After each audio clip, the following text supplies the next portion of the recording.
اور میں اپنے آپ کو پاک صاف نہیں کہتا، کیونکہ نفس امارہ انسان کو برائی ہی سکھاتا رہتا ہے، مگر یہ کہ میرا پروردگار رحم فرمائے۔ بے شک میرا پروردگار بخشنے والا ہے، مہربان ہے۔ اور بادشاہ نے حکم دیا کہ اسے میرے پاس لاؤ، میں اسے اپنا مصاحب خاص بناؤں گا۔ پھر جب ان سے گفتگو کی تو کہا کہ آج سے تم ہمارے ہاں صاحب منزلت ہو اور صاحب اعتبار ہو۔ یوسف نے کہا مجھے زرعی پیداوار پر مقرر کر دیجئے، کیونکہ میں حفاظت بھی کر سکتا ہوں اور اس کام سے واقف بھی ہوں۔ اس طرح ہم نے یوسف کو ملک مصر میں جگہ دی اور وہ اس ملک میں جہاں چاہتے تھے رہتے تھے۔ ہم اپنی رحمت جس پر چاہتے ہیں کرتے ہیں اور نیکوکاروں کے اجر کو ضائع نہیں کرتے، اور جو لوگ ایمان لائے اور ڈرتے رہے ان کے لیے آخرت کا اجر بہت بہتر ہے۔ اور یوسف کے بھائی کنعان سے مصر میں غلہ خریدنے کے لیے آئے تو یوسف کے پاس گئے، تو یوسف نے ان کو پہچان لیا اور وہ ان کو نہ پہچان سکے۔ اور جب یوسف نے ان کے لیے ان کا سامان تیار کر دیا تو کہا کہ پھر آنا تو جو باپ کی طرف سے تمہارا ایک اور بھائی ہے اسے بھی میرے پاس لیتے آنا۔ کیا تم نہیں دیکھتے کہ میں ناب بھی پوری پوری دیتا ہوں اور مہمانداری بھی خوب کرتا ہوں؟ اب اگر تم اسے میرے پاس نہ لاؤ گے تو نہ تمہیں میرے ہاں سے غلہ ملے گا اور نہ تم میرے پاس ہی آ سکو گے۔ انہوں نے کہا کہ ہم اس کے بارے میں اس کے والد کو پھسلائیں گے اور ہم یہ کام کر کے رہیں گے۔ اور یوسف نے اپنے خدام سے کہا کہ ان کا سرمایہ یعنی غلے کی قیمت ان کے سامان میں رکھ دو۔ عجب نہیں کہ جب یہ اپنے اہل و عیال میں جائیں تو اسے پہچان لیں، اور عجب نہیں کہ یہ پھر یہاں آئے۔ بس جب وہ اپنے والد کے پاس واپس گئے تو کہنے لگے کہ ابا ہمارے لیے غلے کی بندش کر دی گئی ہے، تو ہمارے ساتھ ہمارے بھائی کو بھیج دیجئے تاکہ ہم پھر غلہ لائیں اور ہم اس کے نگہبان ہیں۔ یعقوب نے کہا کہ میں اس کے بارے میں تمہارا اعتبار نہیں کرتا، مگر ویسا ہی جیسا پہلے اس کے بھائی کے بارے میں کیا تھا، سو اللہ ہی بہتر نگہبان ہے اور وہ سب سے زیادہ رحم کرنے والا ہے۔ اور جب انہوں نے اپنا اسباب کھولا تو دیکھا کہ ان کا سرمایہ واپس کر دیا گیا ہے۔ کہنے لگے ابا ہمیں اور کیا چاہیے؟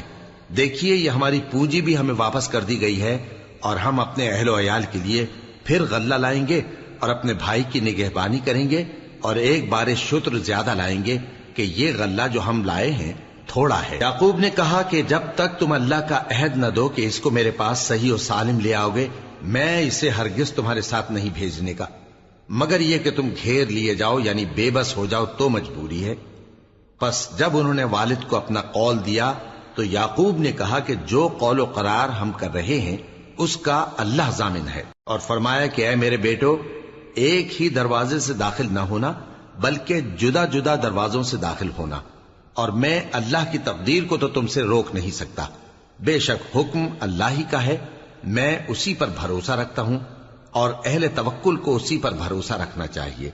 اور جب وہ ان مقامات سے داخل ہوئے جہاں جہاں سے داخل ہونے کے لیے ان کے والد نے ان سے کہا تھا، تو وہ تدبیر اللہ کے حکم کو ذرا بھی ٹال نہیں سکتی تھی۔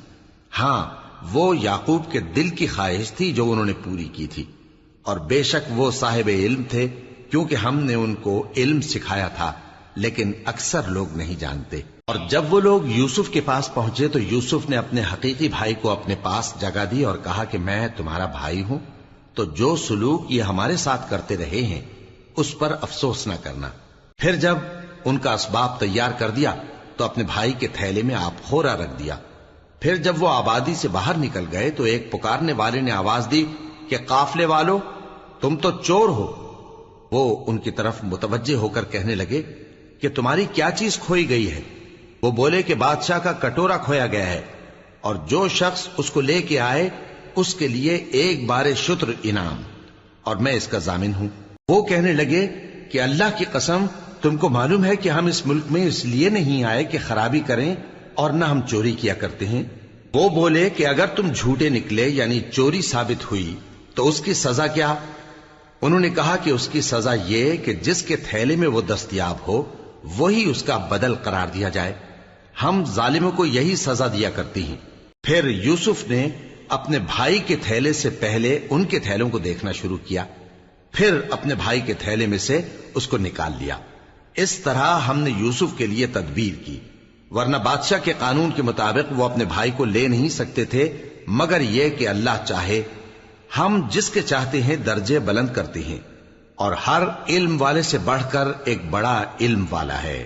برادران یوسف نے کہا کہ اگر اس نے چوری کی ہو تو کچھ عجب نہیں کہ اس کے ایک بھائی نے بھی پہلے چوری کی تھی، مگر یوسف نے اس بات کو اپنے دل میں مخفی رکھا اور ان پر ظاہر نہ ہونے دیا، یعنی زیر لب کہا کہ تم بڑے برے ہو اور جو تم بیان کرتے ہو اللہ اسے خوب جانتا ہے۔ وہ کہنے لگے کہ اے عزیز، اس کے والد بہت بوڑھے ہیں اور اس سے بہت محبت رکھتے ہیں، تو اس کو چھوڑ دیجئے اور اس کی جگہ ہم میں سے کسی کو رکھ لیجئے، ہم دیکھتے ہیں کہ آپ احسان کرنے والے ہیں۔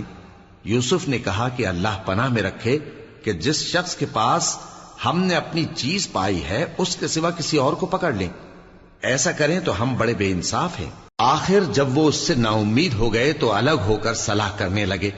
سب سے بڑے نے کہا، کیا تم نہیں جانتے کہ تمہارے والد نے تم سے اللہ کا عہد لیا ہے اور اس سے پہلے بھی تم یوسف کے بارے میں قصور کر چکے ہو؟ تو جب تک والد صاحب مجھے اجازت نہ دیں میں تو اس جگہ سے ہلنے کا نہیں، یا اللہ میرے لیے کوئی فیصلہ کرے، اور وہ سب سے بہتر فیصلہ کرنے والا ہے۔ تم سب والد صاحب کے پاس واپس جاؤ اور کہو کہ ابا، آپ کے صاحبزادے نے وہاں جا کر چوری کی، اور ہم نے تو اپنی دانست کے مطابق آپ سے اس کے لے آنے کا عہد کیا تھا، مگر ہم غیب کی باتوں کے جاننے اور یاد رکھنے والے تو نہیں تھے، اور جس بستی میں ہم ٹھہرے تھے وہاں سے، یعنی اہل مصر سے، اور جس قافلے میں آئے ہیں اس سے دریافت کر لیجئے، اور ہم اس بیان میں بالکل سچے ہیں۔ جب انہوں نے یہ بات یعقوب سے آ کر کہی تو انہوں نے کہا کہ حقیقت یوں نہیں ہے، بلکہ یہ بات تم نے اپنے دل سے بنا لی ہے، تو صبر ہی بہتر ہے۔ عجب نہیں کہ اللہ ان سب کو میرے پاس لے آئے، بے شک وہ علم والا ہے، حکمت والا ہے۔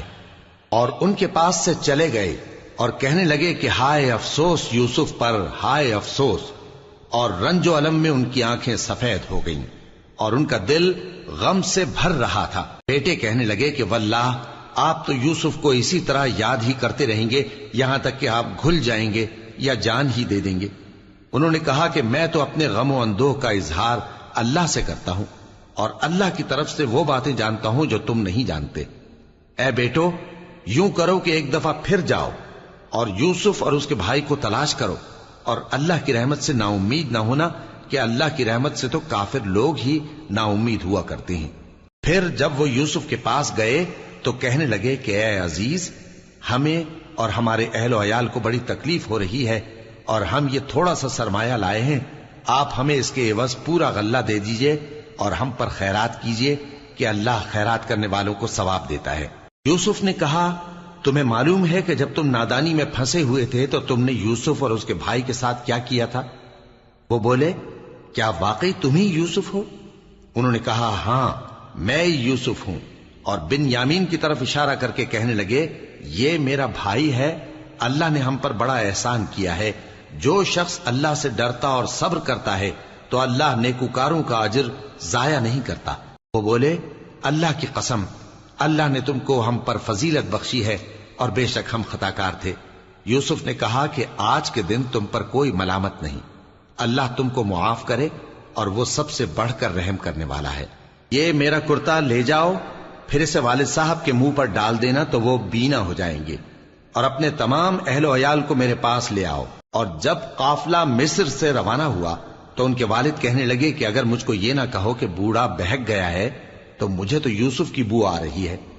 وہ بولے کہ واللہ آپ اسی قدیم غلطی میں مبتلا ہیں۔ مگر جب خوشخبری دینے والا آپ پہنچا تو اس نے کرتا ان کے منہ پر ڈال دیا، سو وہ بینا ہو گئے، اور بیٹوں سے کہنے لگے، کیا میں نے تم سے نہیں کہا تھا کہ میں اللہ کی طرف سے وہ باتیں جانتا ہوں جو تم نہیں جانتے؟ بیٹوں نے کہا کہ ابا، ہمارے لیے ہمارے گناہ کی مغفرت مانگیے، بے شک ہم خطاکار تھے۔ فرمایا، میں اپنے پروردگار سے تمہارے لیے بخشش مانگوں گا، بے شک وہ بخشنے والا ہے، مہربان ہے۔ پھر جب یہ سب لوگ یوسف کے پاس پہنچے تو انہوں نے اپنے والدین کو اپنے پاس جگہ دی اور کہا، مصر میں داخل ہو جائیے، اللہ نے چاہا تو امن و امان سے رہیے گا۔ اور اپنے والدین کو تخت پر بٹھایا اور سب ان کے آگے سجدے میں گر پڑے۔ اور اس وقت یوسف نے کہا، ابا جان، یہ میرے اس خواب کی تعبیر ہے جو میں نے پہلے بچپن میں دیکھا تھا، میرے پروردگار نے اسے سچ کر دیا اور اس نے مجھ پر بہت سے احسان کیے ہیں کہ مجھ کو قید خانے سے نکالا، اور اس کے بعد کہ شیطان نے مجھ میں اور میرے بھائیوں میں فساد ڈال دیا تھا، آپ کو گاؤں سے یہاں لایا۔ بے شک میرا پروردگار جو چاہتا ہے تدبیر سے کرتا ہے، وہ علم والا ہے، حکمت والا ہے۔ جب یہ سب باتیں ہو لیں تو یوسف نے اللہ سے دعا کی کہ اے میرے پروردگار، تو نے مجھ کو حکومت سے نوازا اور خوابوں کی تعبیر کا علم بخشا۔ اے آسمانوں اور زمین کے پیدا کرنے والے، تو ہی دنیا اور آخرت میں میرا کارساز ہے۔ تو مجھے دنیا سے اپنی اطاعت کی حالت میں اٹھائیو اور آخرت میں اپنے نیک بندوں میں داخل کیجو۔ اے پیغمبر، یہ اخبار غیب میں سے ہیں جو ہم تمہاری طرف بھیجتے ہیں۔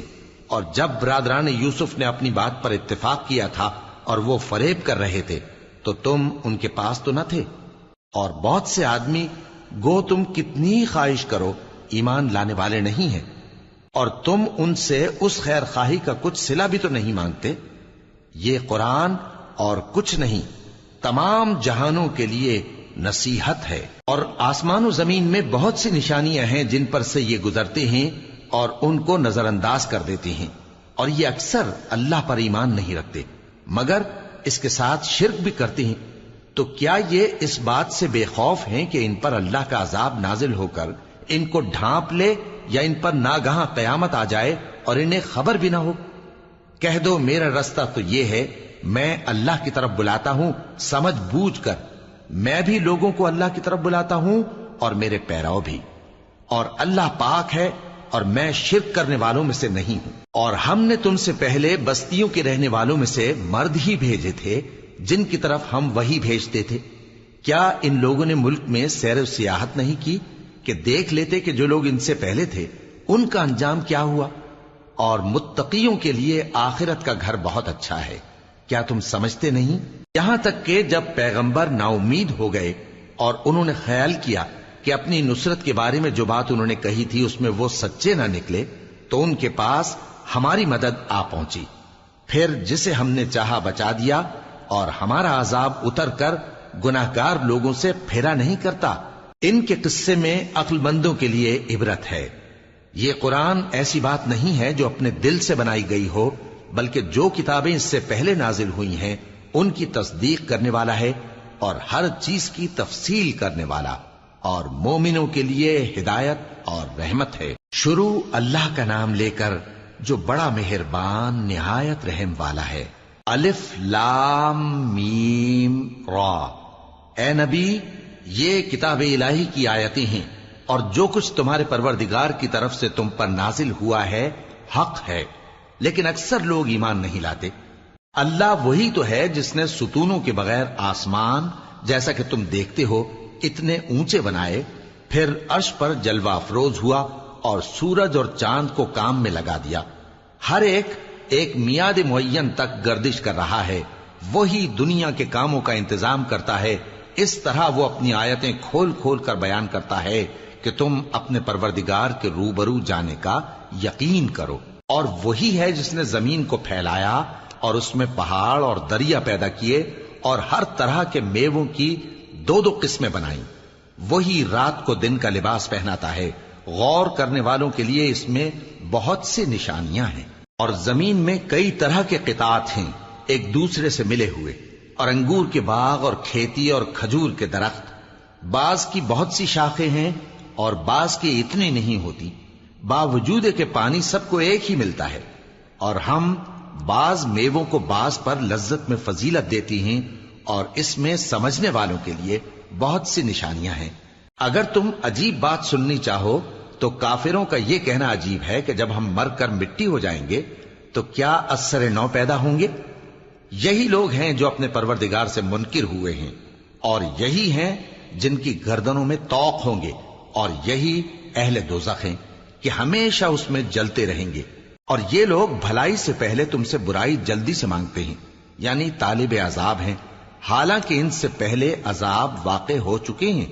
اور تمہارا پروردگار لوگوں کو باوجود ان کی بے انصافیوں کے معاف کرنے والا ہے، اور بے شک تمہارا پروردگار سخت عذاب دینے والا ہے۔ اور کافر لوگ کہتے ہیں کہ اس پیغمبر پر اس کے پروردگار کی طرف سے کوئی نشانی کیوں نازل نہیں ہوئی؟ اے نبی، تم تو صرف خبردار کرنے والے ہو، اور ہر ایک قوم کے لیے رہنما ہوا کرتا ہے۔ اللہ ہی اس بچے سے واقف ہے جو عورت کے پیٹ میں ہوتا ہے، اور وہی پیٹ کے سکڑنے اور بڑھنے سے بھی واقف ہے، اور ہر چیز کا اس کے ہاں ایک اندازہ مقرر ہے۔ وہ چھپی اور ظاہر چیزوں کا جاننے والا ہے، سب سے بزرگ ہے، عالی رتبہ ہے۔ کوئی تم میں سے چپکے سے بات کہے یا پکار کر، یا رات کو کہیں چھپ جائے یا